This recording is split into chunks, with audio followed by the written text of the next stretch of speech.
All right, well, good morning, everybody.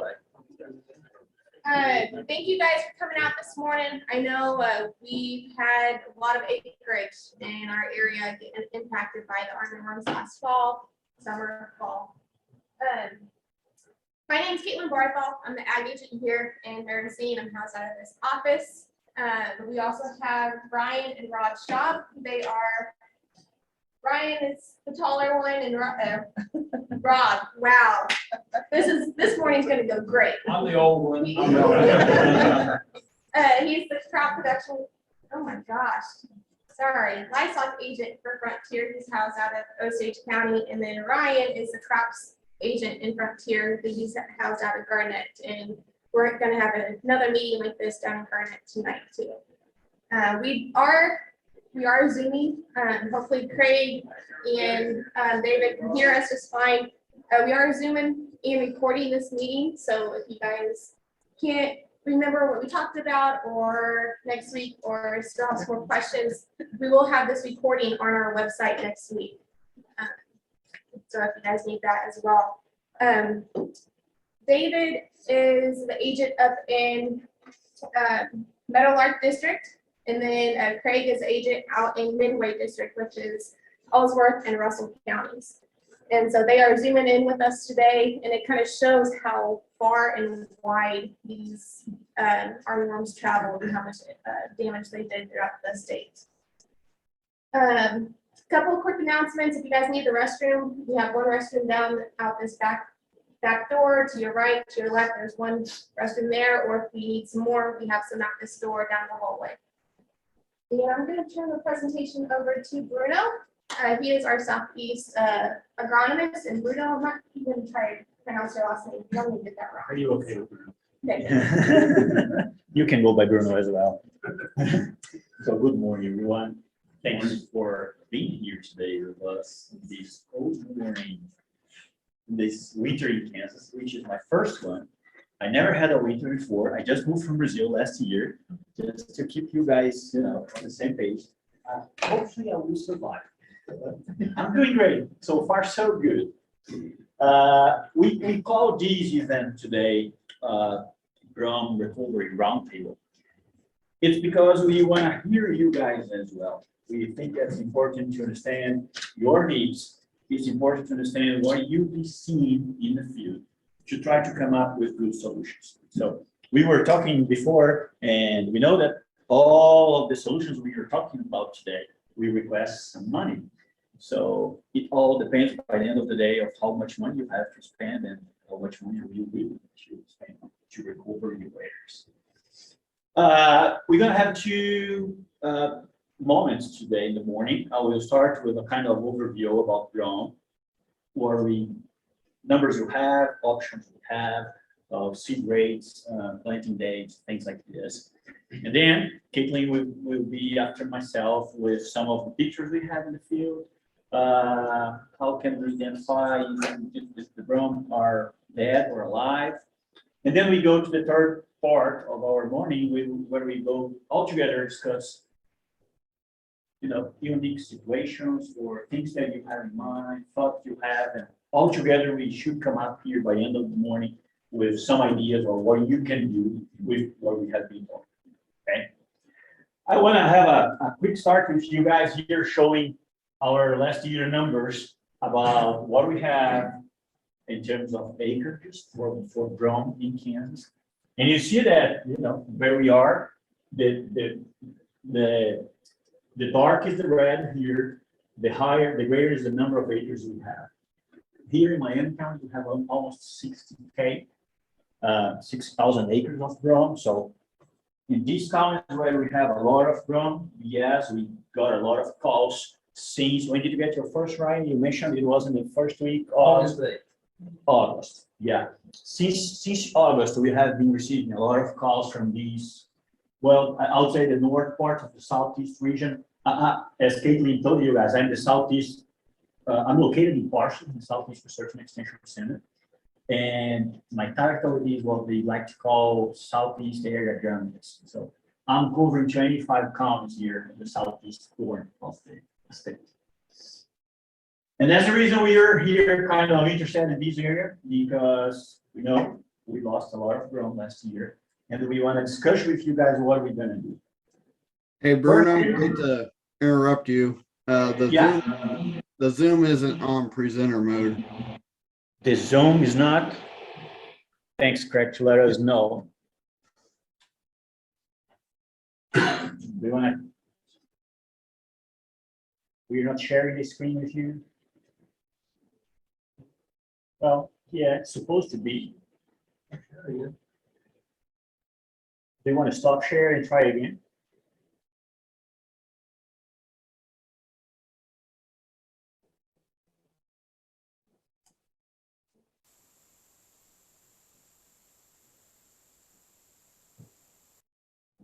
Why don't you try stop share at all? And okay.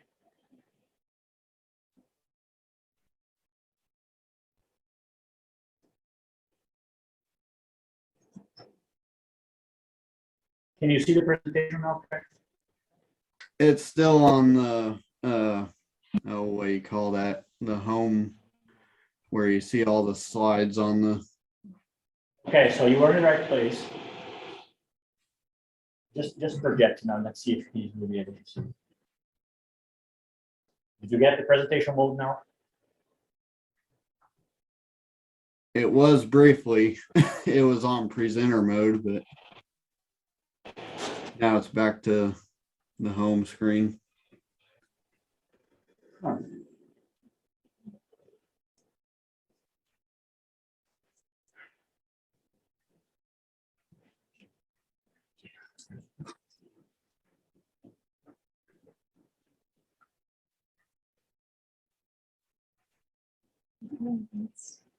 Where?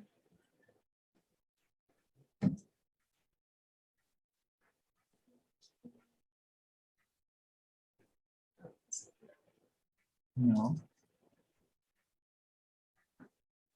I really don't know what's going on here.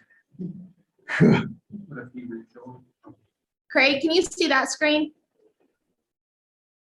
Which screen are you? Well, we are with the PowerPoint open.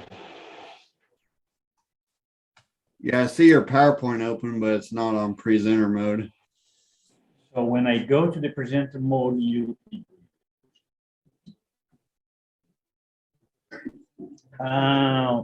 what are you seeing now? Still the PowerPoint with at the home.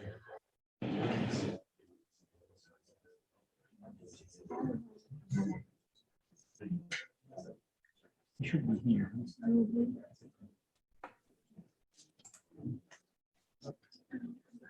Now you're on the presenter. There you go. Got her. Okay. We were duplicating screens. Now we're. Oh, and but now you leave me without it. Where? Oh,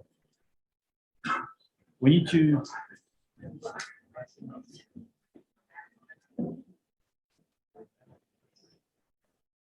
Greg, to solve your problem, I cause a problem to myself here. So let me try. okay.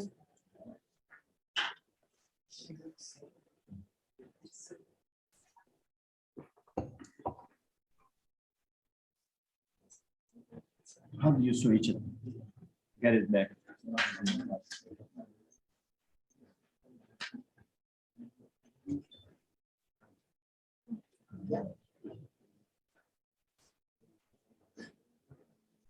No, let's put in the presentation mode first. And then we're going to choose whatever we want to move the PowerPoint.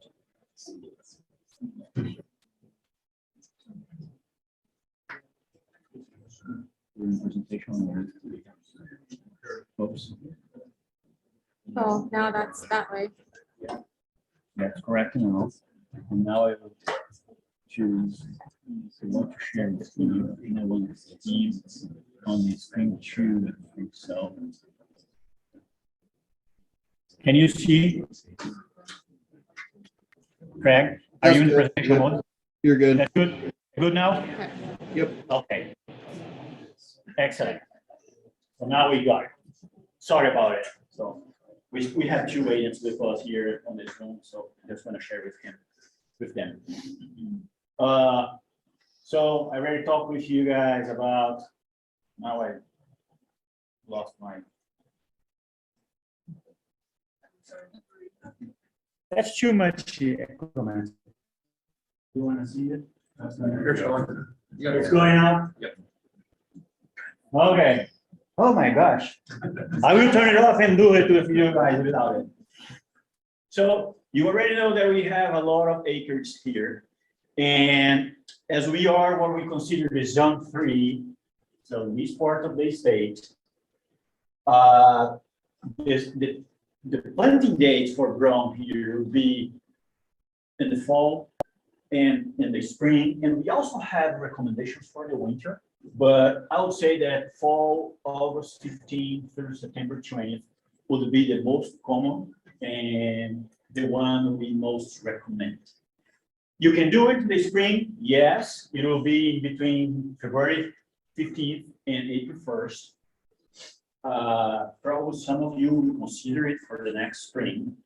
However, we need to keep in mind here that the weed pressure will be high because the weeds will be coming up, soil temperature will be greater. So we're gonna have flush of weed seeds that are in the soil that will come with ground. And we will also have, as soon as we get some better weather, I mean hot weather, which means better to myself. But with that, we're gonna have armyworms again. So if you were planning to plant during the springtime, keep in mind that you need to control weeds and you need to have the eyes on the armyworm. So scouting will be really, really important to do it during the springtime. What do we have in mind when we're thinking about seedbed preparation? I would like to have a soil free of weeds. We know that's not possible 100%, but we can work in some herbicides to try to control it. And just to tell you guys before you get a bunch of questions in herbicides, I'm working with Sarah Lancaster. We should have an e-update next week with a list of products that you can use during the spring if you decide to replant your own.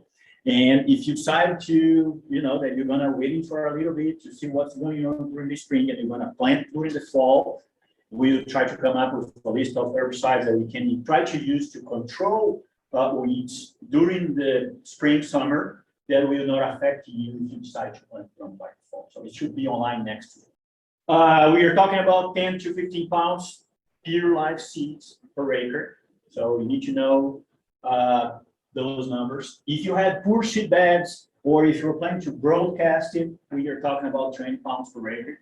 And I know you were ready at this point, you were making calculations in your mind. Yes, we are talking about Brome seeds. Did you guys receive on the, is it on the front desk there? I don't know if all of you guys get, we have a list of prices where we have a few options and a few prices, so you can have in mind. Yeah, thanks, Kate. That's it. The sheet I mentioned. If you didn't get it, we have some on the front here. We will need to have between 15 and 20 pounds per acre. It all depends on your soil, how you work it, how you're gonna work it to make it good. Seed should not be deeper than ½ inch. So if you can have it between 1/4 and ½ inch would be good. That's the planting seed recommendation we have. The more uniform we get, the better will be your planting. And we do need to cover the seed with soil. So try to think about something that you can, put the seed on the ground and find a way if you're going to broadcast to put it in contact with the soil. The better is the contact between the seed and the soil, the better will be the germination, faster will be, faster we're going to cover the soil with our Brome. Soil fertility, okay? I know fertilizer is higher. I would not say than ever, because I was taking a look in the 2012 and 2013, and the prices were pretty similar for what we have now. It went down and now it's going back again. But we do need soil tests to understand what you have in your soil, and based on that, we will be able to help you to define what you should have in terms of fertility program.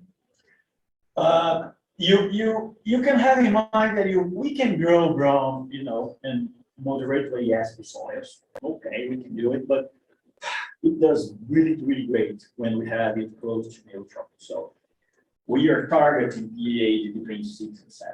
If you are in the low 5 point something, you need to take care because Brome, it will germinate, it will be there, but it will be not, as strong as it's supposed to be if we give them the right pH. We do need nitrogen, especially in the new seeding. If you want to plant the starter, as we were talking a few minutes ago, you have the Brome to establish and getting a new Brome pasture for you. And if you were thinking about your Brome fields that did not die last year, they still there, they still need some care as well. So the recommendation is using something between 80 and 120 pounds per acre of nitrogen. I know probably this year we won't grow that much, but that's a number you should have in mind for next year or the coming years when we have a better price on the fertility side. We do need to keep some nitrogen to keep our stand here, to keep our Brome pasture, even green and producing well. If you think about phosphorus and potassium, we do have tables like this. This table is it's a PDF file out of K-State that C402 is moved Brome production and utilization. It's online, available free. You can download it. We have, I think, 20 pages of Brome up there. And you can have all of these that I'm talking to you today. Most of these slides came out of these documents. What do we have there? When we're thinking about phosphorus, which is the first table, when you get your soil test, we need to figure out where you are. Very low, medium, high, or very high in P, or low, very low, medium, high, or very high in K. And based on that, you find this kind of range, which is the recommendation for your field based on what you have in your soil. It works for new seeding and for non-irrigated dry land, as well as for potassium. We have these two categories as well. Why did I highlight the first three? Because in a year like 2022, with the prices we have right now, the chances to get a high response and get a good profitable response out of your field is in the fields you are medium, low, or very low in the P and K soil test. The fields you have with medium, high, very high P and K, those are the fields that we are not too much concerned for 2022. You already have some there. And you see, in some of the cases, there is no recommendation at all if you need to put something, especially when you have high prices. And keep in mind as well, if you are, for example, in the medium soil test level, potash between 80 and 120, phosphorus between 13 and 15, you also have a range. So that's a year that you should not go 60, you should go 30, 35, 40. You'll be in the low part of the range. You should try to put some, but you save some money as well in terms of be able to buy P and K and be able to get a good field. When we're going to apply it, we have a few studies discussing about it, and it's very common the February application. So we should go here with nitrogen in the February time frame. Most of the fields and most of the farmers, they used to go with P and K late fall, November, October, November. They can do it in August or September. A lot of people do it in August and September, build those roots in the fall, and then follow with their nitrogen in the spring. Why we go P and K first and then we go nitrogen? Because we are viewing the plant, we are viewing roots, we are viewing health in these plants before they go through the winter. And then when they start to green up in February, March, we go with nitrogen, which is, nitrogen. I like to say that nitrogen is the gas that we put in the truck to go forward. So that's the reason we go here in the beginning of the greening time of the year. And when we start to do just keep the field, growing and yielding well. We need to keep in mind as well that we are looking for a high quality forage or high quality hay. And as we move out of the vegetative state and we go giant food, or heading, we are losing crude protein. So you can have a hay with 15, 18% crude protein, but you can have a hay with 6% crude. I know the more we go here, the higher will be the yield, but the lower will be the quality. That's the reason we should always look for somewhere in between, when you're seeing the heads, when you see some of the plants start to heading, that's the point we should go harvest and try to get this kind of balance in between yield and quality. We will have some good yields, but we also have, quality will be here in between 8-9% crude. That's the same for digestibility and MDF. The more we go here, the later we go here, higher will be the fiber and low will be the digestibility. That's the same reason plants are getting mature, and the more mature they are getting, the lower will be the nutritive value of these plants. But on the other hand, you're going to have high yield. Okay? If you need yield and you are not caring about nutritive value, you can supplement the animals. You are planning to buy any kind of beans and corn to put in the feeder. That's okay, but it's going to cost more for you. You're going to have more yield for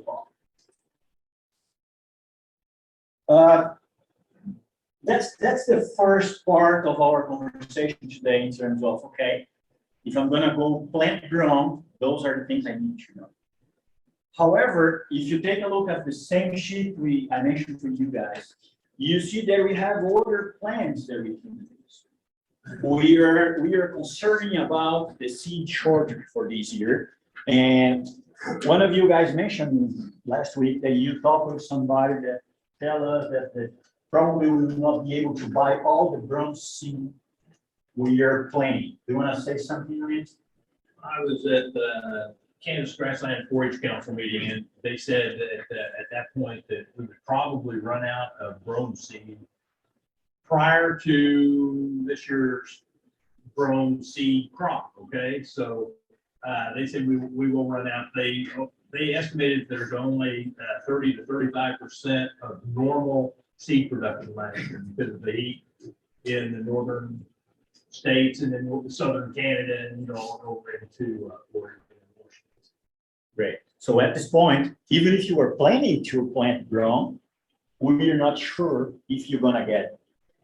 For that reason, we brought for you guys here other plants, other options. Don't think we are crazy. We just want to open the mind here and present to you guys other things that you can consider, okay, if you need to. We know that during the springtime, you can go with cereal rye, for example, spring oats, spring triticale, red clover. We are not seeing a lot of it in Kansas, but we have some farmers doing it. We brought for you guys here, for example, the expectation on biomass. So with cereal rye, we are talking about 1,500, 1,400 pounds per acre of biomass. If we go like red clover, we can go 55 up to 8,000 pounds per acre. So those are other options that you should consider. You could consider if you do not find Brome and you want to have something to feed the cows next summer. To plant during the spring to have in the next growth season some source of forage in your forage. Seed rates will vary a lot between 50s and up to 100 there. Planting dates will be between February and March, most of them. So you will be able to plant them with those things. And later you decide what you're going to do with this field if you want to replant Brome. Rather than that, I was reading our neighborhoods here, and the extension group out of Missouri also recommend when you go with red clover, for example, you can do it with a grass mixtures. And they have been doing it there with orchard grass, with Timothy, South fescue, ready canary grass. So it doesn't mean that you need to, you have to, but people very close to us are doing things like this. That's another thing that we can consider if you do not find the seeds you were looking for and the amount of the seeds you need. Probably work in mix and in a kind of diverse pasture will help us as well. If you were not able to do it in the spring, if you don't have time to do it, or not have time to plant it, and you decide that you do not plant Brome this year, you can also try some of our summer annual forage. And then we have forage sorghum, Sudan grass, sorghum Sudan grass hybrid, spur millet, foxtail millet. Some of them you already seen before, some of them you did not. But for our southeast area here, after May, July, we will be able to work with some of these plants with rates between 10 and 20, 25, and get somewhere between 4,000 and 8,000 pounds per acre. Those are other options that you can consider if you were running out of Brome and you decide that you're going to go, or if you want to diversify in any way. Well, we can talk more about it, but I want you to have it in mind. Caitlin has the presentation. If she can share with you guys all of these numbers, so feel free to use these as much as you can. Finally, I want to show you some data, because I know that sometimes when we hear about something new, we were like, you guys find a Brazilian guy with a strong accent to talk with me, and he started the first presentation talking about red clover, fir millet, sorghum, and things that we are not planting on a daily basis. And then he will come up with crabgrass right now that we have been killing in the last 40 years. Okay, I'm not crazy. I just want to show you some numbers. You will see by the end. I'm not telling you should. I just want to share with you what we have been doing here in the very southeast corner in Columbus County, in Cherokee County. We have a research station north of the Columbus city, and there we have another extension agent, Dale Helling, and he planted crabgrass there every single year in the last 3 years. That's a really nice warm season plant. We used to plant it in early mid-May. The seed rate will be between 3 and 6. Then we are working in between 6 and 6 every year, one each give. And we can expect the numbers in between 3 and 5 tons per acre. Okay. But there, more than plant and just harvest by the end of the grow season, we decided that we're going to have a few different ways to manage these plants and to harvest that. And we planted it in May, and we let it grow up to October. In the second treatment, we decided to harvest it in August and harvest again in October. So instead of harvest once, we harvest twice. We planted in May. Everybody was planting, every single treatment was planting the same day. But this one we harvest in August and October. In the other two, we did the same management treatments, but we do apply 100 units of nitrogen in the very beginning of the season. And in the fifth, we did the same 2 harvests, August and October, but we add nitrogen twice. Just to see how crabgrass, let's challenge it and see if it's coming with something for us. And those are the numbers. We were able to, and the one we call free growth, we just planted let it grow and harvest in October. We got about 4,200 pounds per acre. And this is pretty similar with what we call control, where we harvest twice, October harvest, August plus October harvest. In terms of yield, it didn't change, all in the ballpark of 4,000 per acre. But when we add 100 pounds of nitrogen, we were able to increase when we harvest twice for almost 7,000. What we got as well when we put 700 pounds of nitrogen twice. So what it means that I do not need to put the second nitrogen. With the first one, we are good. harvest twice, and you're gonna go 6,500, 7,000 pounds per acre with your crabgrass. That's a really good increment. And in terms of crude protein, for example, did you remember the first one? I will come back here. We were in the 4,000 pounds per acre of forage mass, but in terms of crude protein, just because we harvest in August and harvesting in October again, we went from 4.2 to 7.5% in crude protein.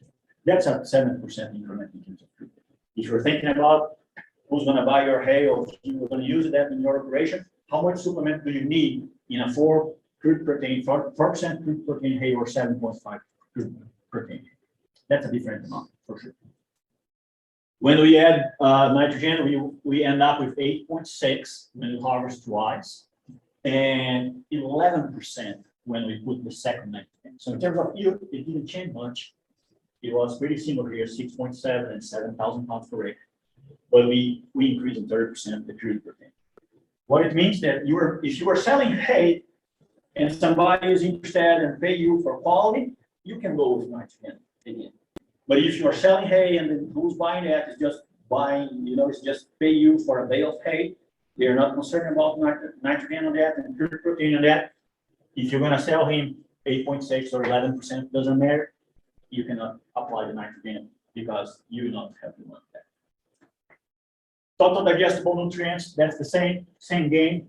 Just because we harvest, we increase in 10%. When we harvest and add nitrogen, we end up with 53, 12% more than these. And by the end of the day, when we calculate the amount of protein I'm producing in each acre, in terms of pounds per acre, what do you mean? We multiply here the crude protein followed by the biomass. So it changes in 70% just because we harvest twice. It changes in 100% just because we harvest twice. And it increases in 40% when we harvest twice and we apply nitrogen twice. The amount of good hay and high protein hay we're producing is higher in terms of the pounds of crude protein we harvest in each acre.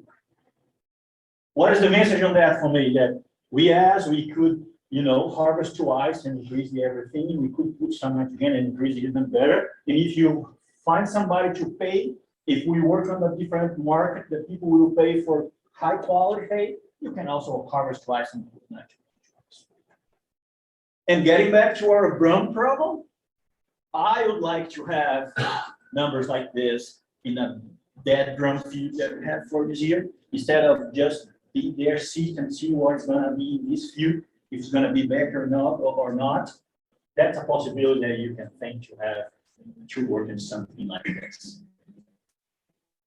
That's the first part of our conversation today. Hopefully, you do not think that I'm too crazy, just a bit.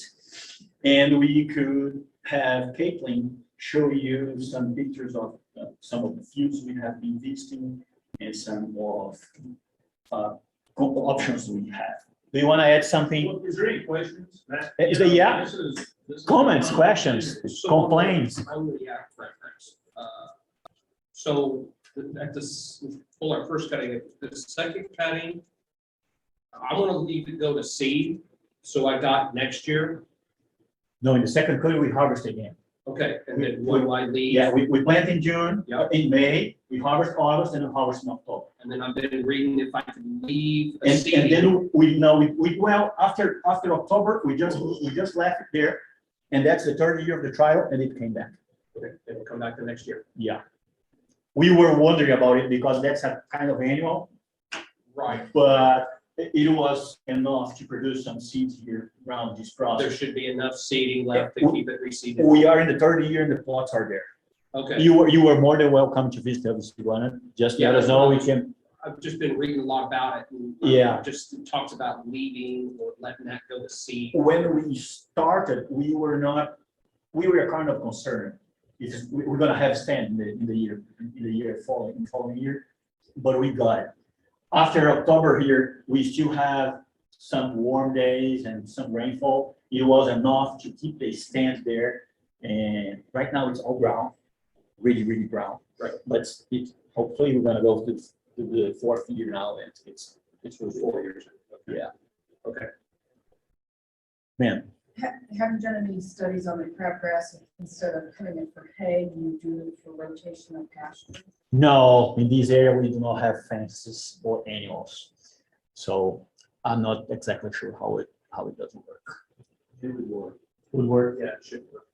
I would try that. I've used it some in some lots and rotated the cows through, grazed it off, taken them back out and put them on other pastures and brought them back. And yes, actually it may work better in a rotational grazing situation than hay. Because sometimes I don't have a crimper at home on my swather, and it well, when you mow your yard, is crabgrass wet or is it not? You know, it stays wet, doesn't it? And so it takes a while for it to dry. That's what I'm trying to say. You remember me something that I want to share with you guys. We're going to have an Eastern grazing school. When it's going to be? April 27th and 28th.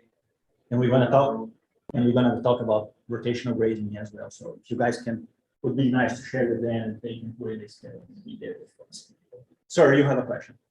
Yes, I'm seeing the Brome, if you see it in February or March, how soon would you be able to harvest it for that? That's a good point, because even if you if you plant during the spring, I will come back to the first slide. Yeah, even if you go in the spring, I would say that you will be able to harvest it only in 2023 as well. So that's the kind of thing that we have been discussing, if you should replant it now and take the risk with armworm and weeds and things like this. We do not, I personally don't know what encourage you guys to go through it, because you need to wait a year anyway. So it would be better to go with any kind of other things during the summer, during the growth season, and try to get another different plant, or just hold and plant during the fall. But the problem is we here as extension guys, we never know what is your plan. How much this Brome will interfere, for example, in your incoming. And if you do need to sell, or if you have somebody that rents your land, you need to have it there. So we need to consider the whole spectrum here. Right. I'd say if you fall plant Brome next spring, late May, early June, that'd be a great time. You can harvest it for hay at that point. But spring planted this spring, you got too much investment in it to damage it or thin the stand. I would wait for the following year. So I have one more. I'm back with you. Yeah, I talked to someone here the other day, they said something about some of this brome will have a root rot disease, and even if we did want to go back and reseed here this spring, that could potentially hurt the germ on some of these seedlings. Have you heard anything about that? No, I didn't. So that could just be. No, it's not in our radar. Yeah. No. We are really thinking at this point. You can come here, please come here. At this point, what are our feelings about these fields? We are talking about most of the fields we have been discussing that this damage or die, that there is damage or die at this point, were fields where we are calling them late cut fields. So it was after July, first, second week of July, or later than that. Those Bromes were trying to recover, and we got 3 or 4 armyworms. What happened with a root trying to regrow? Okay, what is the mechanism? We have Brome, we have soil, and we have the rhizomes, the roots, and most of the regrowth will come from the roots.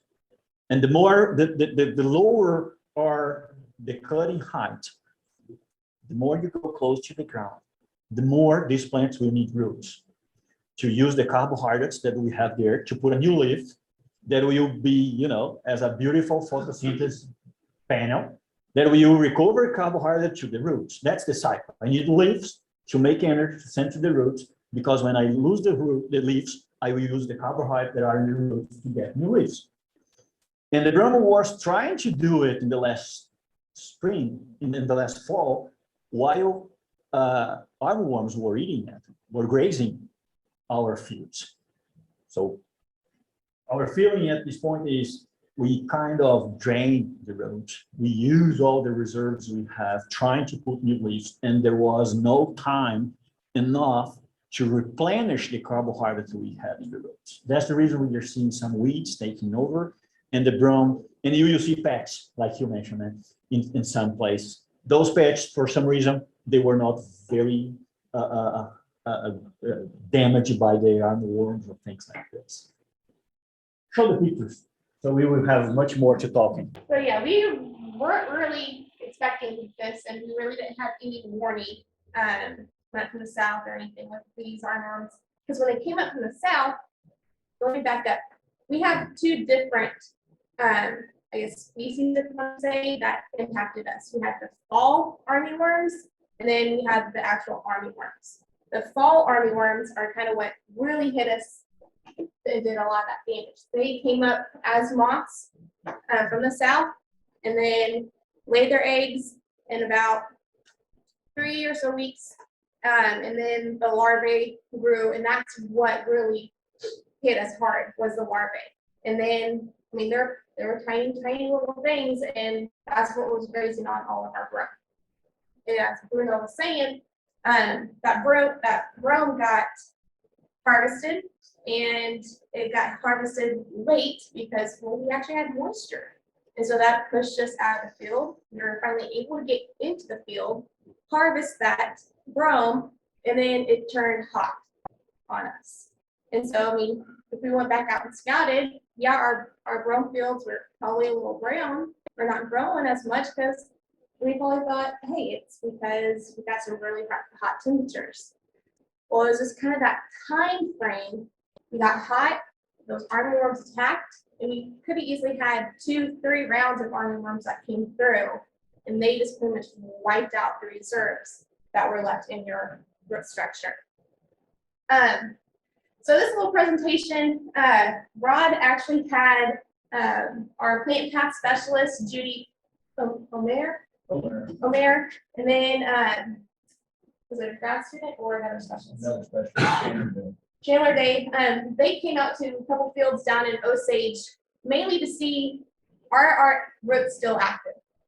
Is brome going to come back?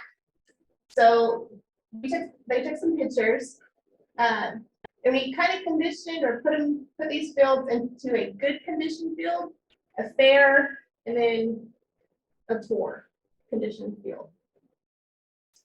So we got some pictures, if I can get.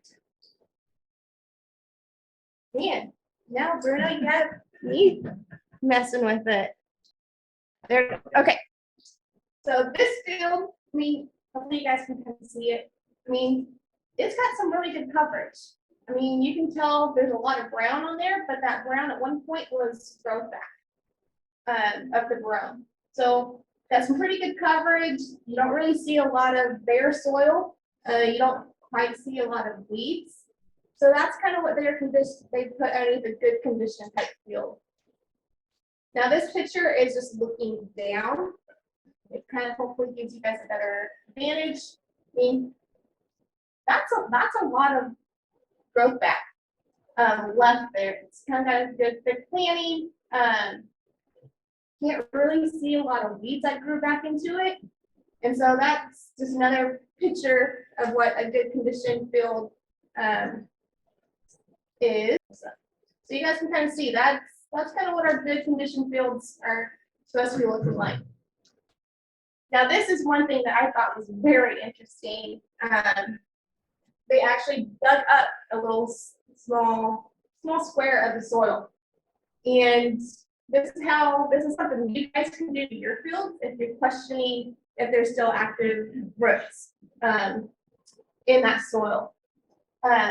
You guys can see, I mean, that is a tight, compacted soil sample right there. And why that's such compacted and held together is because you have your active live roots in there. Roots is your brown, your light tan ones is your roots, and then the small little ones are your root hairs. And that's what's keeping that soil together. And pretty much, right? Okay. Keeping that soil together and compacted and keeping all that nutrients that's left there kind of all together in your soil. Soil's not being blown away. These are just some other pictures of See how long that rhizome is, and then the little hairs coming off of there. And then that's just underneath the microscope, so you guys can kind of see the light tan color is what normal roots should look like. And then you guys can see it has those lots of small little root hairs that kind of keep everything together. Now this field, you guys think it would be in that, definitely was impacted. You guys think that's probably in the fair or poor condition? What do you guys think? Fair or poor? This one is actually being that fair condition.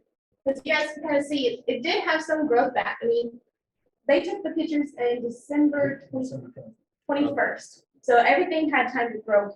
Some growth back, and then of course December it's going down and it's all brown now. So you guys can kind of see it had some growth, some brown left in there. But you see these little pesky guys, it's got some weeds in there.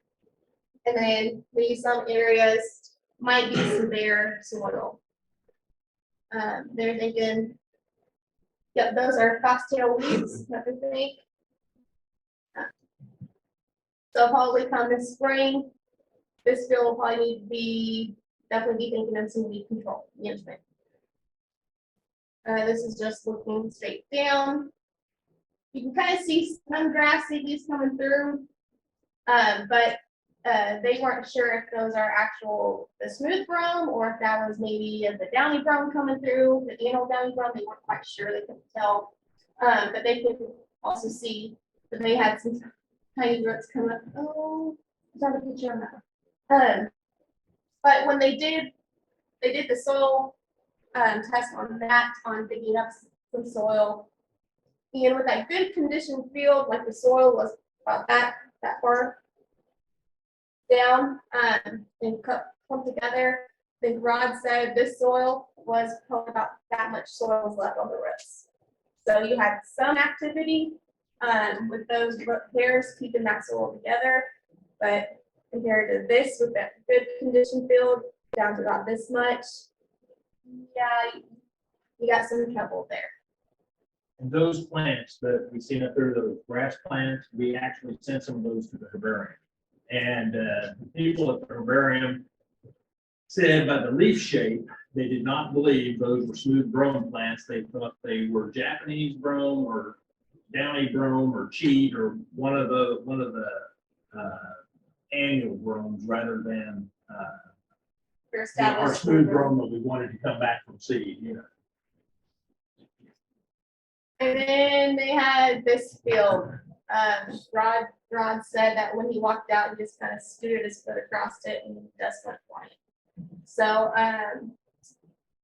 got a lot of soil that you can see, a lot of stems and no leaves. So when those armyworms came through, they just ate that new growth. They just ate those leaves. And that's just one just looking down. You can see a lot of soil present. You just kind of hope a lot of it didn't blow away with that windstorm. I forget that windstorm came through after. This was a relatively young brome stand. And as you can see, the armyworms really didn't leave anything on the soil. And those little studs, the harvest, where you cut it off, when you took your foot and just like they just crumbled, they just fell over.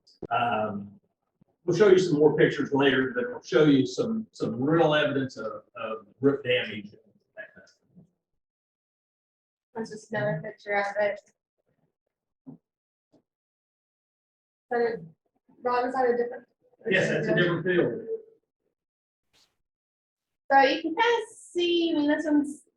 But what you see that's green there, I mean, you can kind of see a green tint there, those are weeds. That's not brome. And the brome that is in that picture is the stubble again, and that field is dead. I mean, virtually what we would call very poor. I don't think there's any chance it's going to recover, to be quite honest with you. But both of those last two pictures. But that's kind of looking down at the same thing.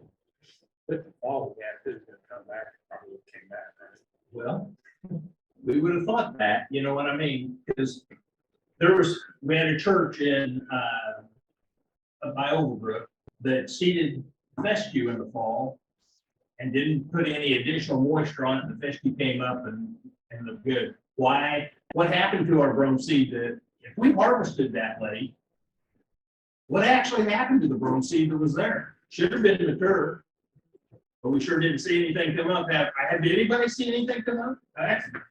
We're asking at this point. I haven't seen anything.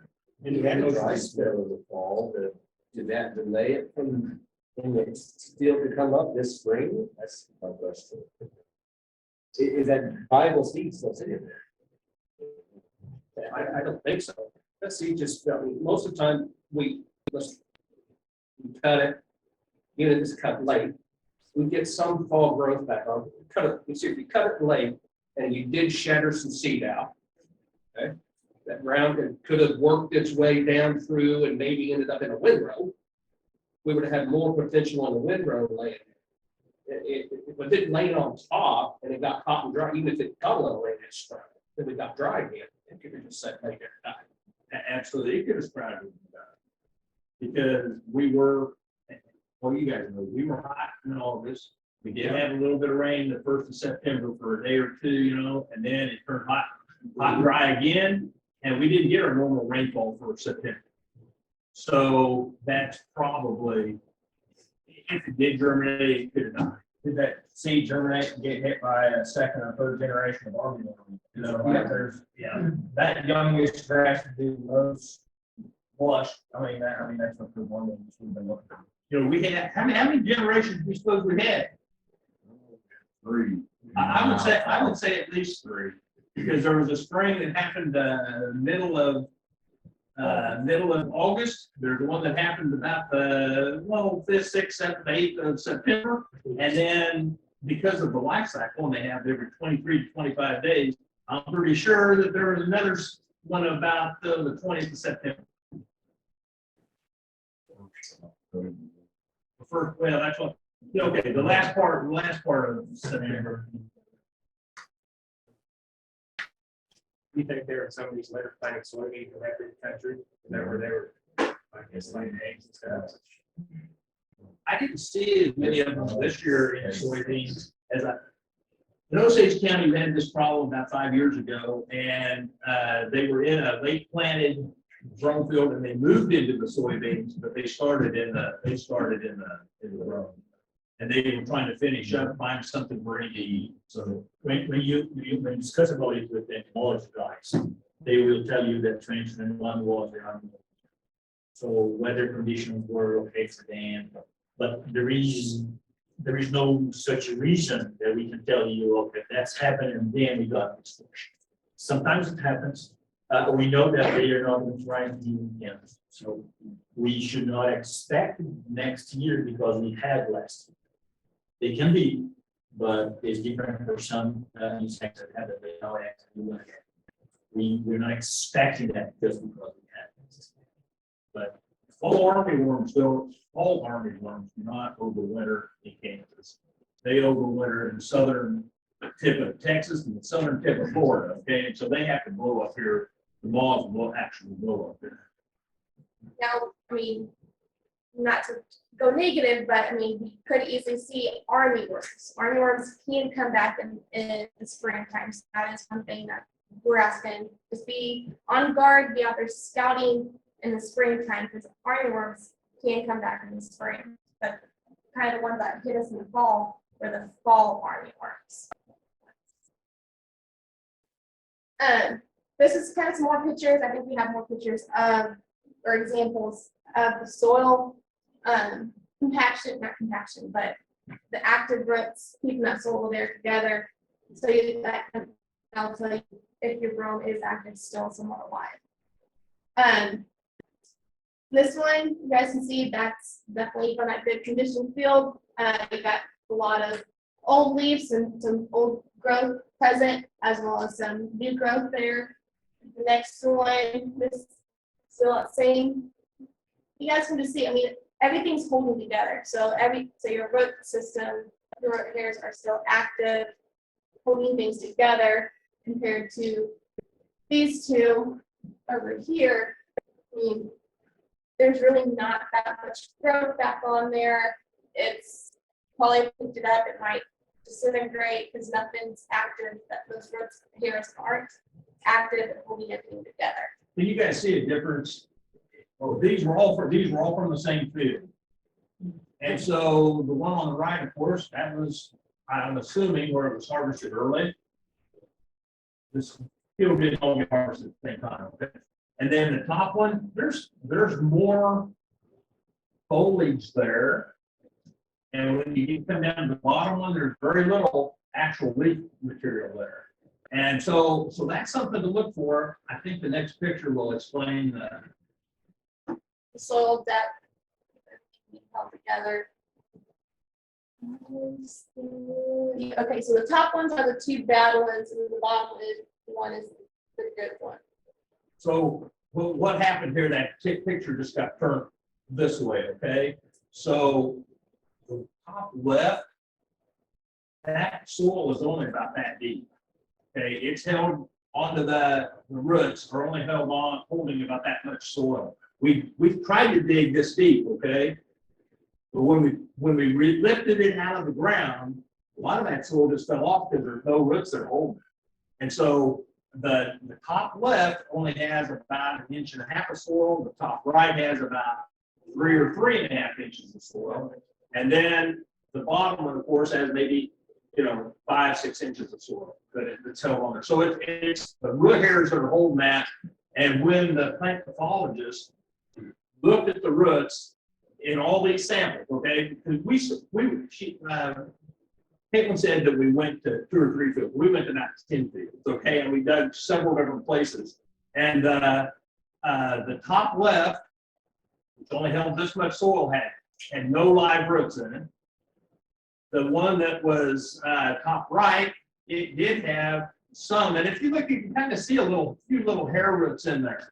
And then the bottom one, of course, had many more hair roots. Okay. The next picture will show you some of the things. Those big roots, those are not brome roots. But you can see the little ones, like right smack dab in the middle. You can see a bunch of small little hair roots. That's what's alive. Okay, that's what's holding that soil together. Sorry, Kate. You're good. I mean, tag team in it. All right, so that, like we said, that is something that if you guys want to go out to your fields, Pam, you said half of your field was not affected, the other half was. That's maybe a good test for you to go see on that half that, or a little bit that was. See if there's any root activity between that soil still together. Didn't mean to call you out, Pam, but I just had to use your example.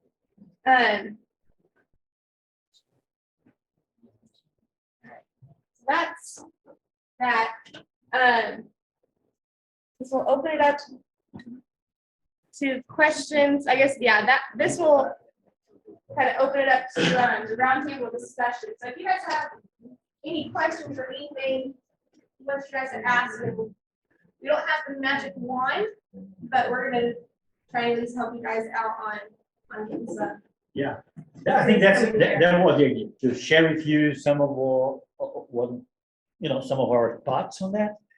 And now it's time for you guys to give us some idea. Do you want to come back? Did we answer your question with kind of patchy? Well, just knowing that brome grows on dry zone, like if you have a patch that's good, it's going to take a while for that field to come back in and naturally grow it in. My grandfather always said he had one sprout every foot, and there's a plant, it'll end up with a good stem. Yeah, but there's a lot of these fields that didn't have that one. Very few rhizomes were alive. You didn't see any in a lot of those. Where the plants were good. Yes, we could find those. We actually washed those roots. Tried to do it very carefully so we could see if we had the rhizomes. And you see that one that came out that had the rhizome. We didn't find that. And that held that soil together like this, we didn't find very many rhizomes. I mean, there's nothing. I mean, there's live roots. I assume that over time that it'll come back. I would guess that it's not going to be very productive this year. I'm going to guess that it's probably going to get pretty weedy. And so what can we do? What do you do? Yeah, how will the Brome rebound from the weeds over time? Just continue to fertilize and just see if that Brome will over time. I would reseed, you just have to go in and reseed those spots, make sure your soil's good. Question is, how come my plants did really good everywhere else? This is what I'm thinking.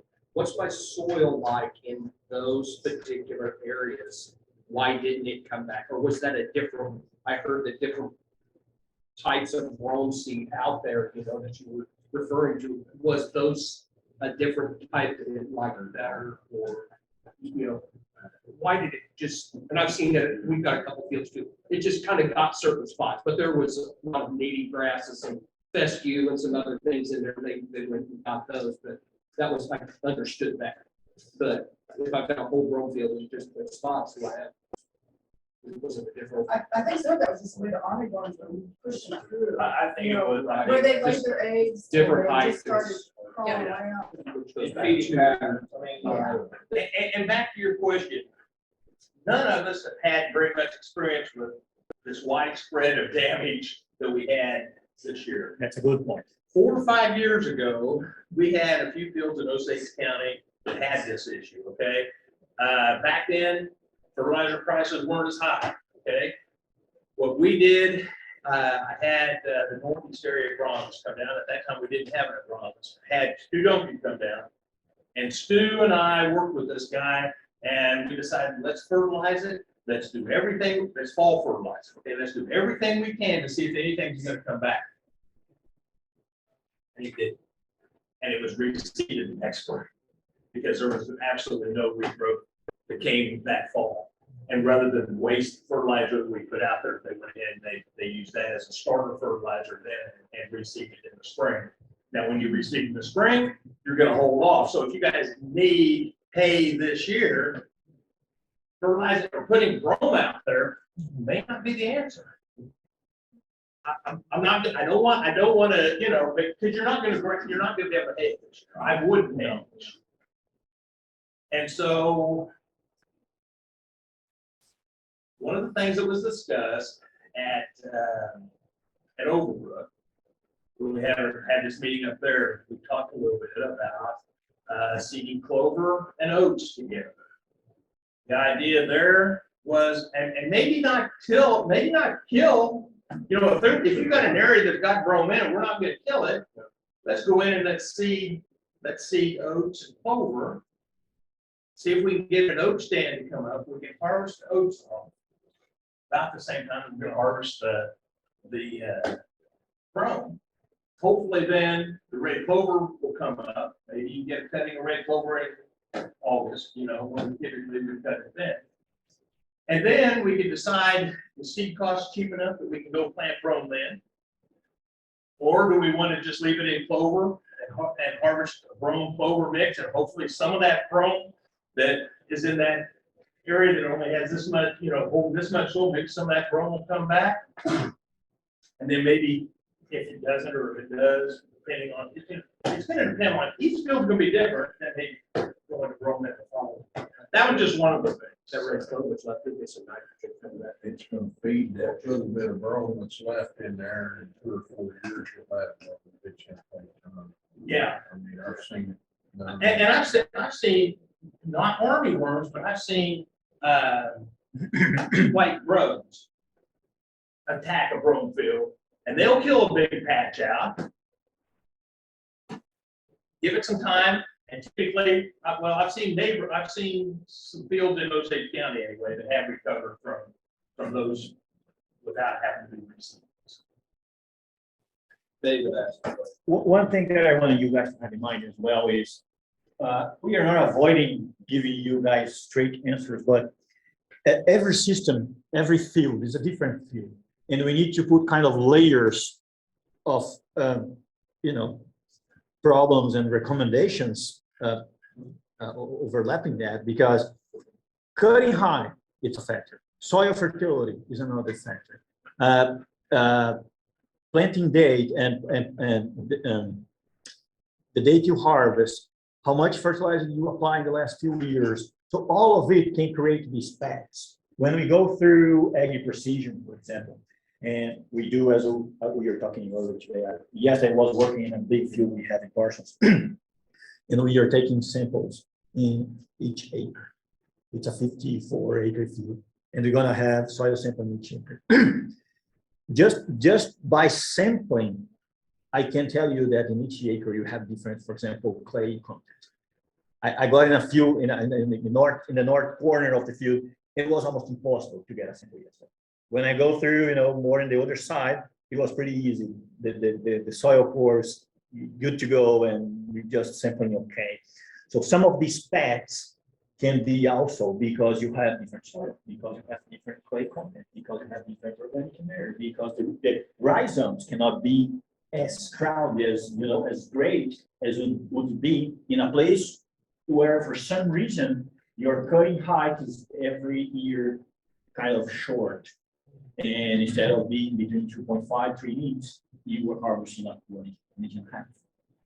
And we are kind of pushing the Brome in the last 3-4 years through a point that the rhizomes were, well, they have been able to regrow, but they are not able to support the armyworm 2 or 3 or 4 times. So all of these things need to be combined when you are facing your field, and remember all of these factors to say, okay, I think I can understand what's going on here, and that's the plan I will make to try to solve the problem in this field. But if you change the field, you can have a different approach because all of those things will be different. I see we have a question from David Hallauer. He's one of the agents up in Meadowlark. It says, what would you suggest for a seed rate to optimize the opportunity for the Brome to recover while providing some forage from the oats and clovers? I haven't answered. What do you guys think? What would you do? I mean, my answer may not be right, guys. I have an answer. It may not be right, but I have an answer. What is a normal seeding rate? What's our normal seeding rate Well, for wheat? What's it say? What's it say on our list? Let's see. I just don't know. I just remember putting some fields in, and we planted the fall, we put wheat with it. Just thin spread wheat on, and then we easy flowed on the Brome and air behind it, and it came up, and the wheat was just there to help give it some cover and just, shade for that seed to come up, and then we just felt, there's people down the road there at Mount City. They planted alfalfa, Brome together, and alfalfa. It choked out the Brome. So oats, the oat seeding rate is somewhere between 64 and 96 pounds. Okay, so if you're really trying to let that Brome recover, but you want to have some, I'd at least plant 64 pounds. I plant the low end of the recommended rate, and because I want to get a hay crop. I mean, ultimately, I got to get a hay crop. If I don't, I may not have enough to feed the cows next year.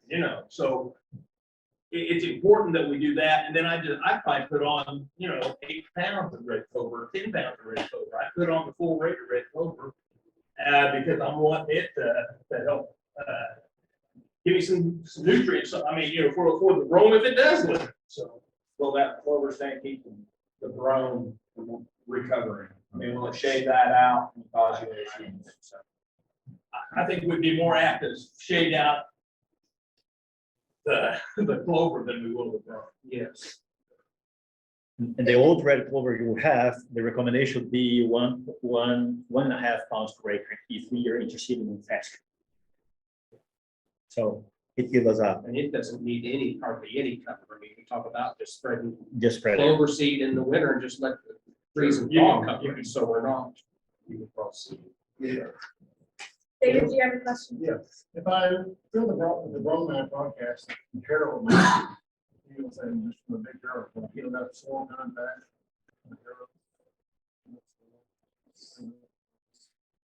We wanted to get that at least 1/4 to 1/2 cover. It's cover it. Yeah, but if you go broadcast, you can try to, wherever you try to put it in contact will be good, but you should go like 20 pounds per hectare. So put more seed and allow more seeds to have a chance to be in contact with the soil and go, instead of going between 10 and 15, go 20 and make sure that you're gonna have it. Can't have a grill or anything like that? I don't believe we do anymore. At one point, I think we did, but I don't think they have them. There's a couple of folks that will rent out services on the drill, yeah, I can. We have a whole list of contractors at our USDA office that I'm happy to give up folks. Great. What is this spring one? Is it on this sheet here? I didn't. We got right in the plant in the fall, but what would be a variety? Price right. Well, it's plan B and C with everybody. Yeah. I don't know, you know, we're gonna get, because everybody's gonna plan oats. I mean, that's a no, you know. Well, okay, so let's talk about oats and the availability of oats. You guys want oat seed, you better get it. Where's it grown? The same place that the Brome seed's grown. Right. And so it's gonna be, it could become a short supply too, so. Brome's not gonna be the answer for everybody either, okay, guys, because we might find it may be hard to find. But, you know, you might be able to get an order here for $10. It's not everything. It's hard to find. I mean, you try to get, When they first really, they started establishing Brome here, there was a common practice of using oats and interseeding the brome with the oats and allow the oats to be a cover crop. And then they either took off the grain or they mowed it for hay, but left the stubble to protect that brome. And that really helped establish that brome. It had some protection. And you'll need a particular drill that can sow the oats and put the brome in and give it a cover so that it will sprout too. But those oat plants, brome plants are rather fragile, and if you can shade them and give them some protection, then they'll establish and come on. And that was one of the techniques they used a lot to establish it. I don't know if anybody else remembers that or not, but are you recommending that, or is that no longer a recommendation? Well, okay, I've been around a long time as county agent, and at one point, they didn't really recommend wheat and brome together. Yeah. Because they were saying, Wheat or brome. they really weren't recommending that because it's two cool seeding grasses trying to grow at the same time, but you know what? I think if we reduce our planting rate of oats or reduce our planting rate of wheat, we can get by with it. Yeah, I absolutely think it can be a nurse crop, kind of help hold it, especially for the, I really think for the fall plantings, it's really important. Because I planted brome in the fall, and I've had it when it was a testing grass. It got it this fall in the fall. And you know what? It heaved out. We had a winter and it heaved out. And so if it would have had some of those annual roots in there, you know, they would have probably held that soil much better. Well, I agree. Brome too, planted in the fall, but it takes a lot of careful work to get the seed bed right, and get it covered and that sort of thing. And that's why a lot of people, I think, give you cover. And again, if it's a little thin that first year, take care of it, and it will establish itself by rhizome spread. But you'll have a lot of people use oats because they cut it for hay, and they felt like the oats hay was better quality feed than the wheat. And so that was, I'm agreeing with you. okay. But just can't have the thickness, and that's why we use wheat, and just couldn't get the oats, we just got the thin run wheat together, just spread it. And it's just a cheaper thing. So I think that might be something we want to definitely consider if we bailed our waterways or something like that, like that might got hit by all these armyworms. Places we don't really want to wash out, you know, we're gonna have a lot of erosion. You might want to be planting something with that berm. I would say we better get something planted in there. Yes, sir. You know, with all this rye, what's the feed value of it? With rye, Yeah, it's cover crop. Feed value just not there on that? it can withstand a lot of cattle. I mean, I've used it, I've used it on my broadcasted over, had an airplane bring it in, fly it on over corn. And I grazed the heck out of it in the fall where I thought it was dead. And then it comes up in the spring and just, it really put, and you can fat, I mean, my cows stay fat on it, okay, so I'm not saying it's gonna be something that you're gonna fatten steers on. So you can, you know, you can put some weight on like that. Well, the rye too, sometimes, particularly if you grow wheat, rye can be wheat. Oh, yes, and if you're gonna grow wheat in that, you don't wanna plant rye there. Because it will contaminate your wheat field at that point. I think I'm gonna be disaster money.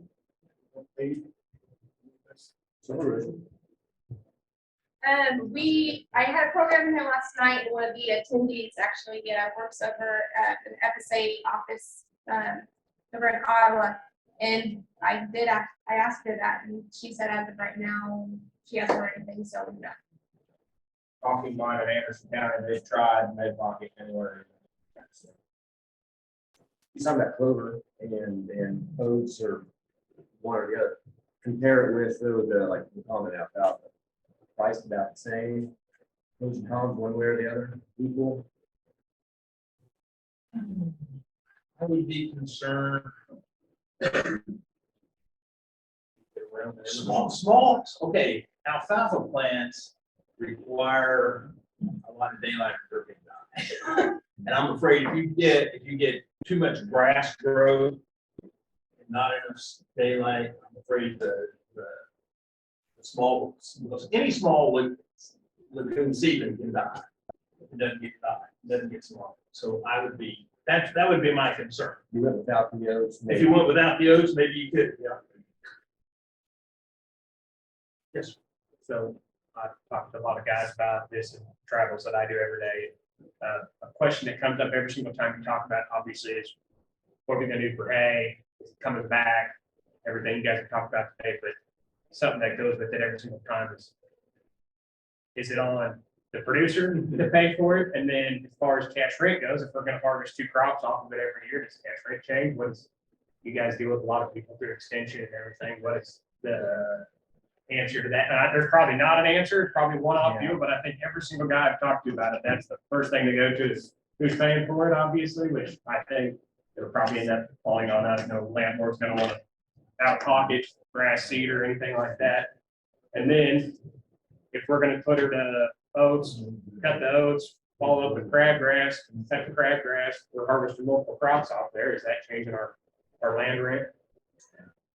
That's one of the things we haven't dealt with yet. I'll be honest. I'm dealing with it. We talked about it at the last meeting, okay? We talked about it, and who is gonna do that? There were some landowners there.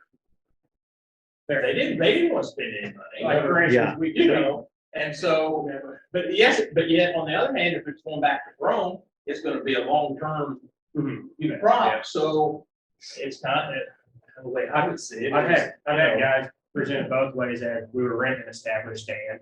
And then I put it, well, we were also renting the ground and we should have been stewards of the land and taking care of that established stand that we were renting. So I think you can flip it both ways.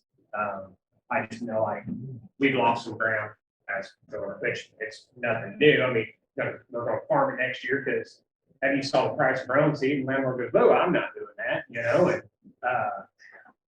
there it is. So I mean, obviously that presented more issues that we need. So communications with, if you're the tenant, or even if you are the landowner. Yeah. Communications on any rental agreement is the most important thing you can do. Will be needed. Go sit down with them and talk with them, sit down at a coffee table or have them come out to, I don't know, a place and drink a cup of coffee with you, visit with them. communications goes a long ways. That's all I can say. And sometimes those are hard discussions to have too. Yeah. So does anybody, anybody else have answers? Yes, there's, there's some cost share available for a practice that we call forage and biomass planting. But there are some caveats with that because all of our money is tied to conservation value. So there's going to be some warm season grasses. It's not going to be to replant a brome stand, but it would be a diverse mix with some warm season grasses. But if you're willing to do that, you can get a hay stand out of that, but that's the caveat. That's a different approach. Right, Yeah, exactly. but So there is some funds available for that. another option. Yeah. I guess along that same line, I have questions about going Canadian and get out of the fertilizer business. Yep. And what's the thoughts on that? Is that part of the caveat you're talking about? That certainly could be a component on that practice itself, and part of it, as these guys like to say too, is it depends. It's a case by case basis, so we go out, we would assess the stand that's there, and we would write up a plan that would fit, fit that situation. So it kind of depends, but usually it's like a 5-species mix, and there's definitely a component of warm season native grasses. Issue with going to a warm season grass is you need to forage the next 3 years because it's gonna take you a number of years to get that grass established. And if we turn all of our acres that were affected by, we have brome that was dead or it was severely damaged, we won't have enough hay in eastern Kansas to feed the cattle. It's a hard sell, I'm not gonna lie about it. Yeah. But it is an option. And the only reason we really didn't show any of the maybe grass seeds on here is because it takes 2 or 3 years. Okay, that was. What questions do you guys have? Guys, what are you seeing more of recently that you haven't seen before? What's some of the issues that you guys have with brome? Foxtail. Anyway, all that. You guys want to take this? You want me to take it? Okay, there's not a real good option right now. There's some research that was done using a prowl. And there was, Stu Duncan did it, and it was like, I forget, 1 or 2 different applications of prowl throughout the summer. It held for the time being, but ultimately there was still some foxtail in it. I don't know what's causing it. It seems like the last 2 or 3 years, we've had more foxtail than we've had for a long time. Certain years, we see certain weeds too. Have you ever seen the spurge in your brome field? And you don't see that every year. It comes, it might be here for a little while, and then it's gone. One thing that we learned from the lawn people, okay? If you mow your grass short, what happens over the cavity? More soil is visible, and what comes in weed. I'm not saying maybe that has something to do with it. How many of you use disc mowers? You mow hay? Like me. Okay, so here again, this gray hair, and some of you guys have that. We can probably remember back when we cut the sycamore mowers, can't we? How high did you cut when you cut with the sycamore mower? 2-3 inches. I would guess 4 inches would be my guess, 3 to 4 inches, maybe a little higher. It just depends because of the rat's nest. Okay, well, when you cut a little higher, you're going to leave more Reserves. reserves because there are some reserves in the lower part of the stem. It's going to green up fast. Those are the 2 places we have reserves, the stem base and then the roots. So the more we leave stem base, the less we're gonna need the roots. And there's nothing wrong with the disc mower. Heck, you can set on that disc mower as fast as you want to go and you can get hit that pretty quick, right? As long as you can set on the track. And that ain't too rough. But the problem is most of them cut alcohol. Or less. I would guess, I've seen several of them that, if they cut back, they might leave it down. I don't know if that has anything to do with it or not. And why we're leaving more open space? Think about it. Foxtail is a warm season grass. So it's gonna grow. So is broom sedge. Has that increased over the last 40 years? And another thing we can consider on this rationale we're presenting is the shorter you go, the longer will be the time you're gonna take to cover the soil back. So when we were like 3-4 inches, as you mentioned, probably in a couple of days, we're gonna get leaves and the soil covered. As we go 1.5 inches, 2, it will take longer. And so foxtail, broom sedge, weeds overall will be another component in this. It's better to get a new equipment. It's better to have new technology. Yes, it is, but how does it impact the whole system? I'm able to harvest more hay and faster, yes, but should I consider a herbicide program or a fertilizer program to try to make it, smooth and keep going? Those are questions that we need to. And please, let me tell you, that's the cutting height thing is a visual observation I've made, and I don't have any. I don't have any studies showing. But that. even your point of view, if you got your hay up in the tin, it wouldn't hurt. wouldn't hurt, it wouldn't hinder it.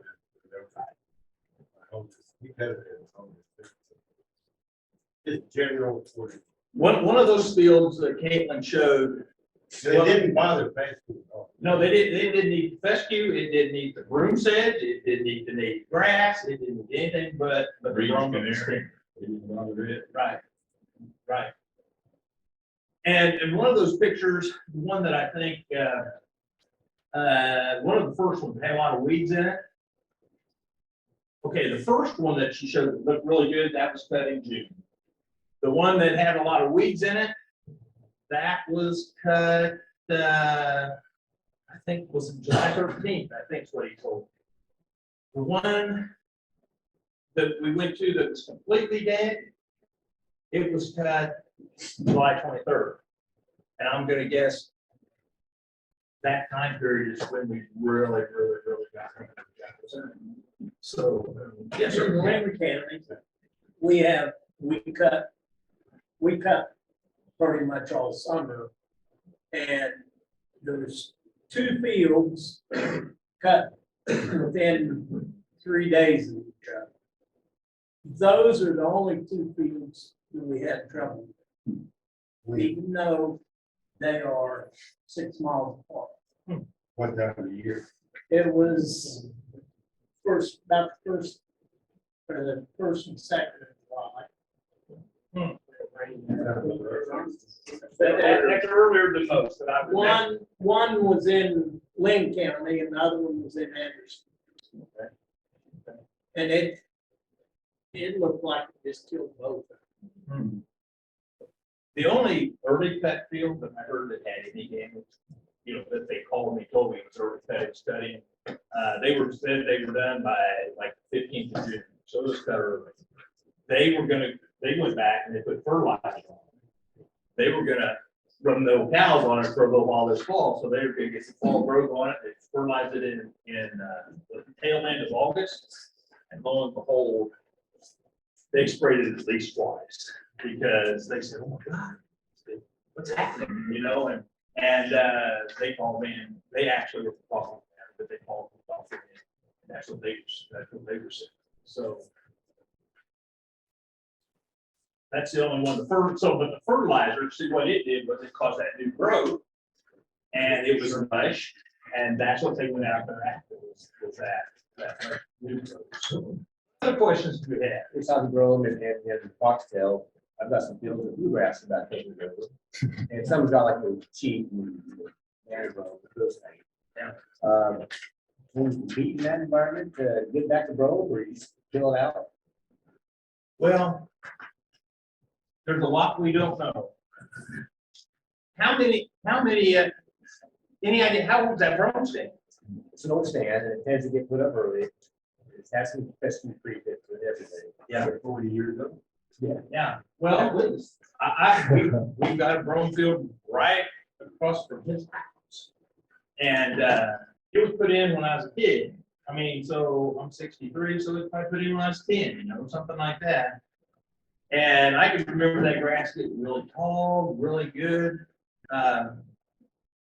Does Brome have a standby? I don't know.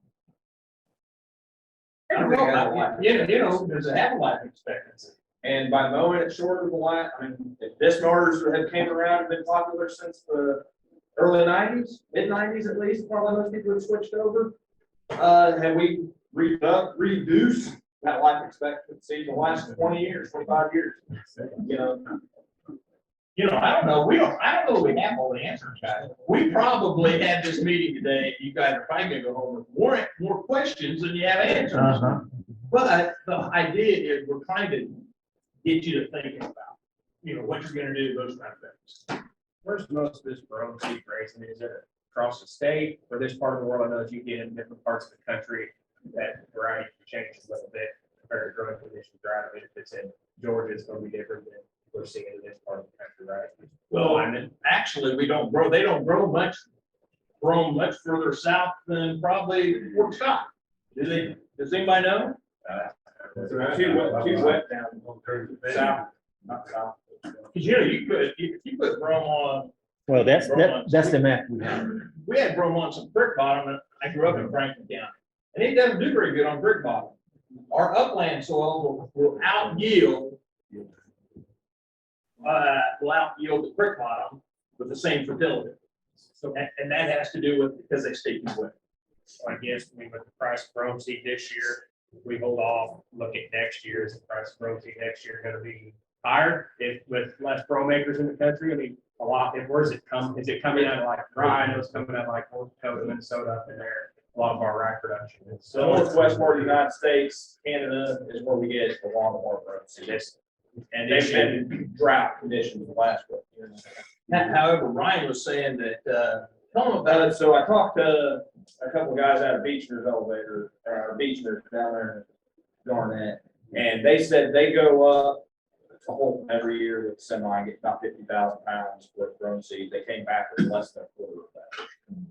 I guess did they have this Brome, the armyworm, fall armyworm problem as you move north? Yes. Like, so even though we're looking at $5, just say $6 Brome seed this year a pound, are we gonna be looking at even potentially worse next year? Could be. I mean, is I it gonna be drowsy next year? I think this goes out to Wichita. I've seen it at Wichita. All the way, I mean, I've got friends of mine that are in Pot County. Actually, the Pot County agent was in the Osage County meeting, and it goes clear through at least into Nebraska. Well, it's one of the agents that is on the Zoom meeting. Yeah, Craig they're was, from- that's Midway District, so it goes all the way up to Russell and Baltimore. Yeah. And then David Holauer is in Meadowlark, and he's north. Yeah, well, I took a class at K-State with cool season grass class, and he said that you can spend extra dollars on this Indified Tree Fest in 2 or 3 years, it will revert back to. There's a difference between Indified Tree though and the novel Indified. What is the novel? Novel Indified, okay, let's talk about the Indified in general first. Okay, Kentucky 31 is, if you go down to the Orchlands and buy some, that's gonna be Kentucky 31, it's gonna be Indified infected. It has an Indified in the seed that actually protects that plant from overgrazing. Okay, but you've seen it graze, right? You've seen pastures that are grazed down like this, and they green back up the next year, and I wonder how they do that. Well, that's the Indified that's in that festival. When you take the Indified out, if you graze them that hard, they're gonna be like grazing Brome, and they're gonna die. I mean, if you graze Brome hard, I'm sure you've all done that, seen that happen. You graze it hard, you thin the stand or you kill it. Well, that's kind of what the Indified protects that, okay? So if you do plant an Indified free plant, there's some research out there that shows that the Indified infected plants produce more seed than the Indified free plants. And so once you get a little bit of opening in there, and you get, we can't keep pesky out of the ditch, getting into the pasture. So now, so the Indified, the novel, they have an Indified in them that helps protect the plant from overgrazing. And it does not have the negative effects of indified Kentucky 34. So in other words, you don't see fescue foot, you don't slip tails, you don't slip hooves. You don't have near the issues with milk production, rebreeding, some of those things that we have problems with, or you used to really have problems with. I think over the years and years and years and years, you know, our cattle are becoming more tolerant to it because we've had very high selection pressures against them, because if they don't breed, they're gone, right? They're adapting. Or, yeah, so they're starting to adapt. I think we are seeing a little bit of that.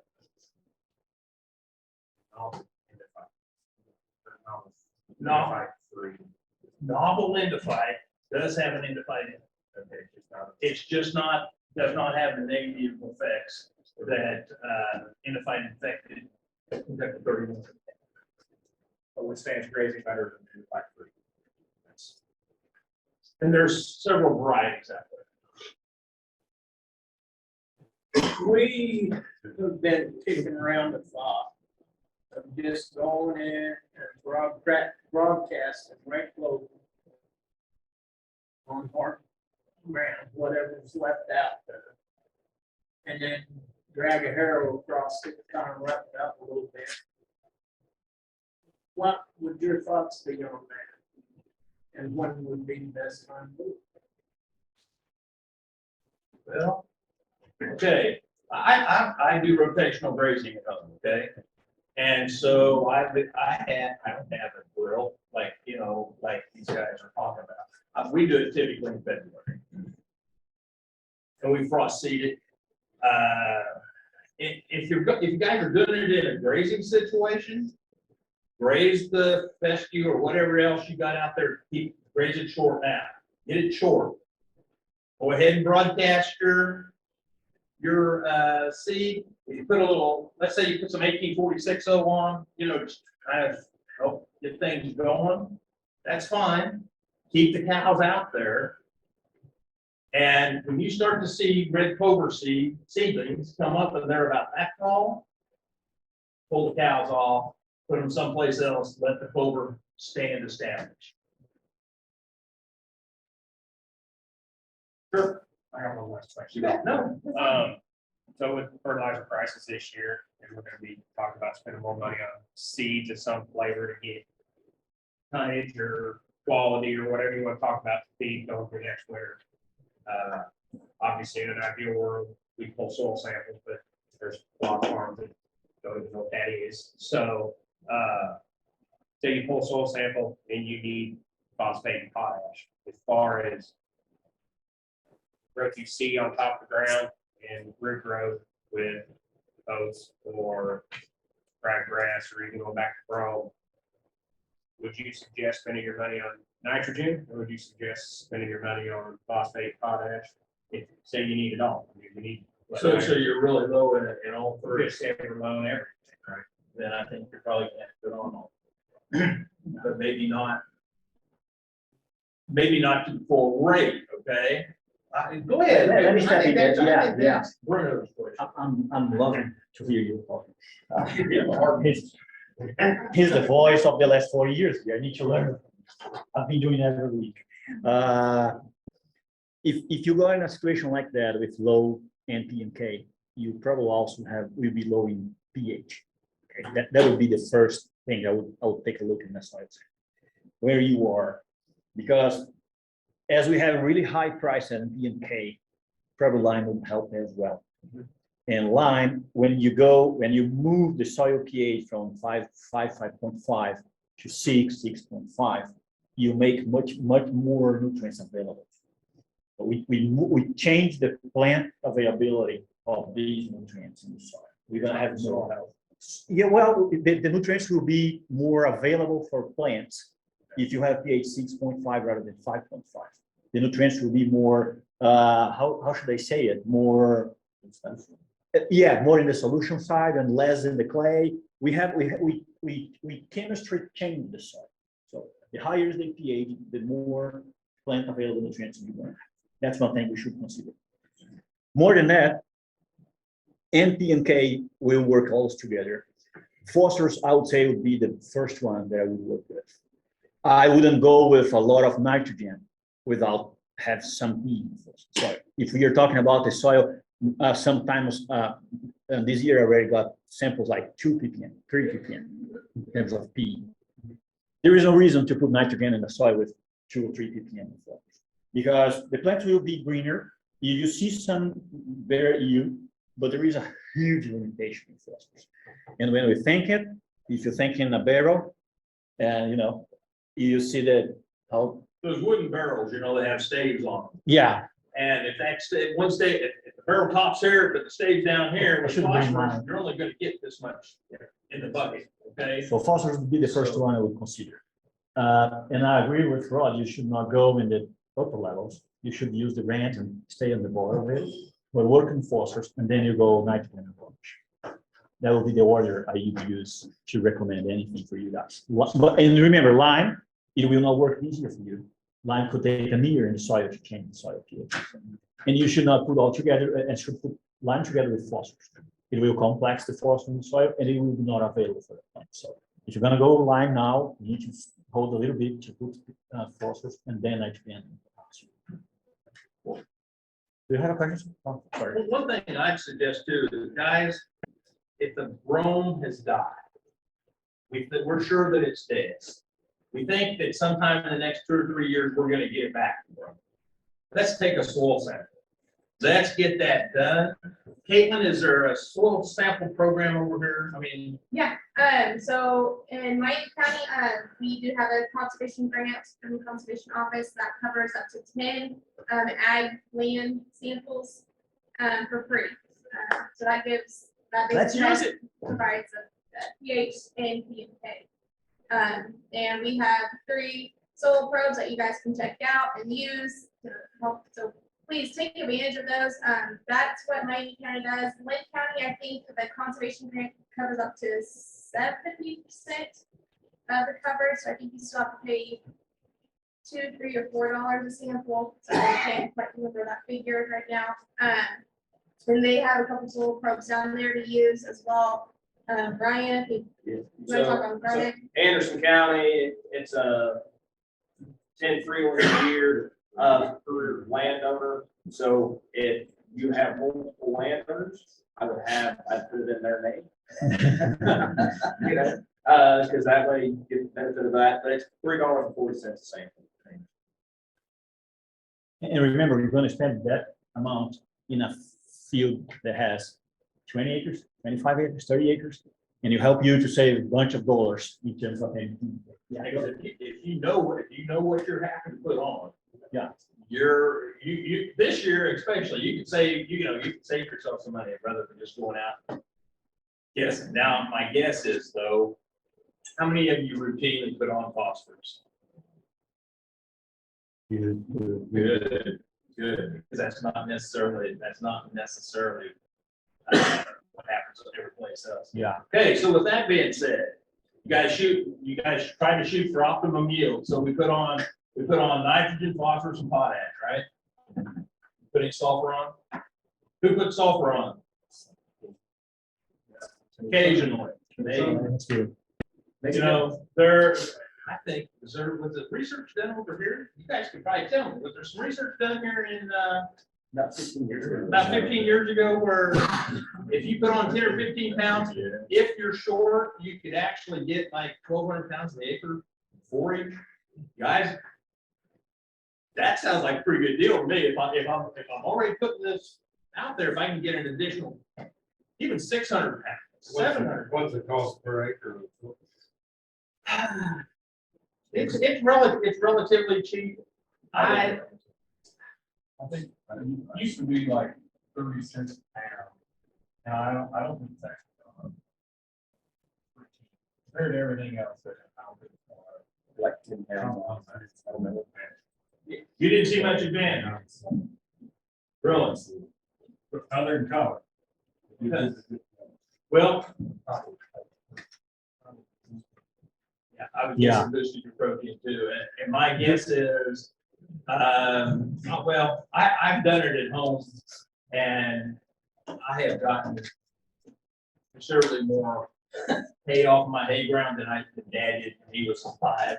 Because, and not saying that, you know, we use about the same amount of fertility, but I added the sulfur, and I did see a boost. And so it's something that you may not see it. And also remember that sulfur, it may take, if you put elemental sulfur on, you might not see a response this year. It may be the following. Take longer. See the response. Its response mimics nitrogen, right? It looks like, because you're gonna get greener and high in protein, things like this. Two things you should consider that is, first one, are you in a clay or a sandy soil? How much organic matter do you have? All of those things play a really good role when we are talking about sulfur. So if you are in a sandy soil, low organic matter, probably you see a sulfur response. Otherwise, should not be that much.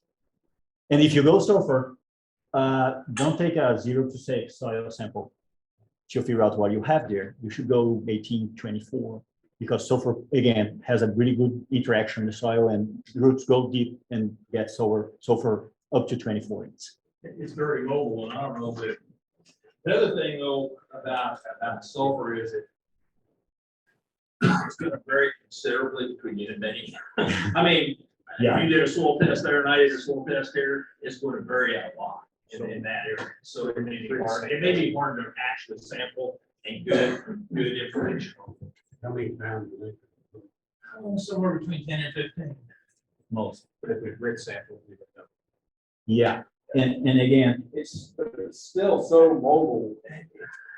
I don't know if it's, honestly, if taking a soil test and testing for sulfur is truly a good idea. I think we'd be better off just spending the money putting out 10 or 15 pounds to the acre rather than. Hasn't been that expensive. It hasn't been in the past. And I know hasn't been. Yeah. There was some research on sulfur done in Anderson County before Ryan came. And the gal that did it basically said, it's just almost impossible to get true tests. Well, you do a soil sample test, do they test for, Not that you're asking. That's not the basic test. Something, I mean, I guess we considered on the way over, when you work with your father, you do chores with your father every morning, and we had an hour drive, 45-minute drive, we had a conversation. We're talking about fertilization for our Brome on the way over. Do we cut down on our nitrogen rate this year because it's so expensive? So we maybe go back to, let's shoot 60 or 70 pounds of N, not shooting for optimal yields or maximum yield, but then they put on 10 or 15 pounds of sulfur just to get a little bump and not pay the price for the end. You know, trying to cut costs. I can't make those decisions for all of you, but for us, it's one of those things we have to consider. And just kind of off the top of my head of the K-State soil test recommendation stuff, we know that the first 40 pounds of nitrogen that we apply to Brome is going to have our biggest response per pound of nitrogen, okay? And that goes down, when you get to 100, you don't get the same amount of pounds of actual plant compared to, you know what I'm saying, per pound of nitrogen. So just with that being said, if you're fertilizing with everything like you're supposed to, NPK, about 50 pounds of nitrogen will give you 2 tons of the acre. 70 pounds of nitrogen with TK will give you about 2.5 tons.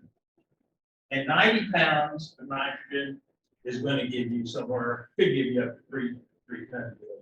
That's just kind of some kind of. And, oh, yes, I heard that, yes, it depends on the weather, for sure.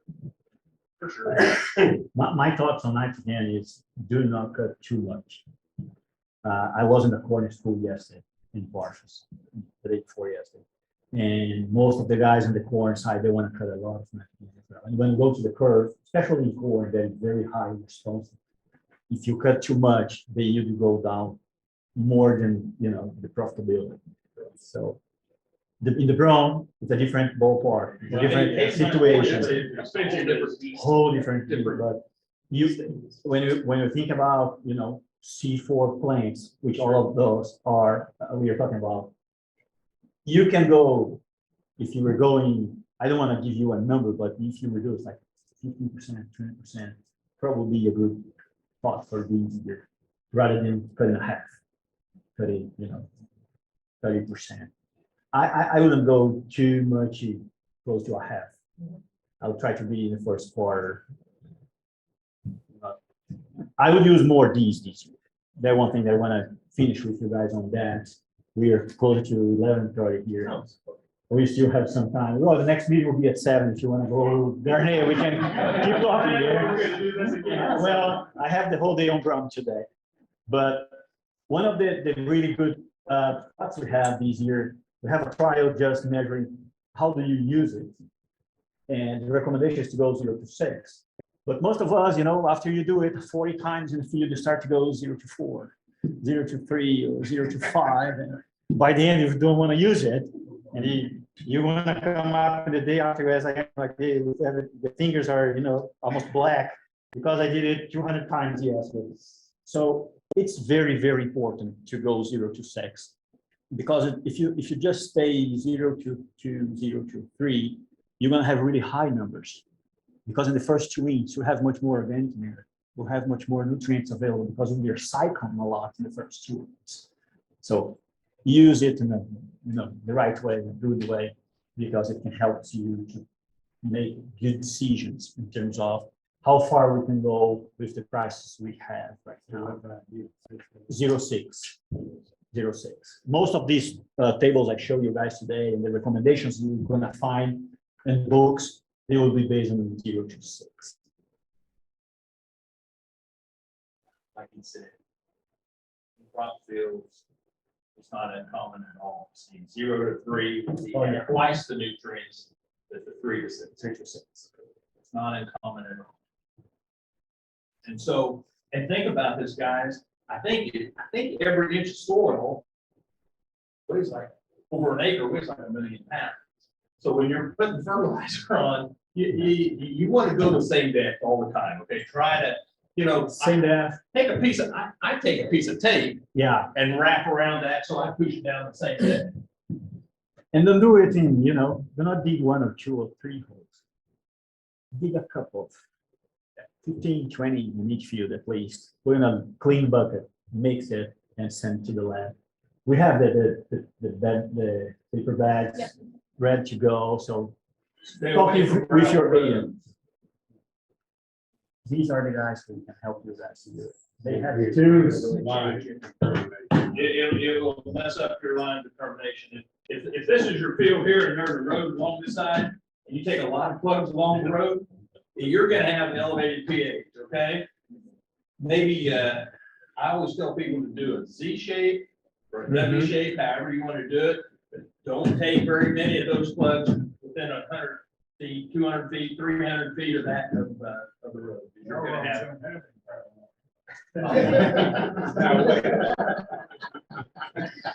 You got all blacktop. Is that what you're saying? You got all blacktop.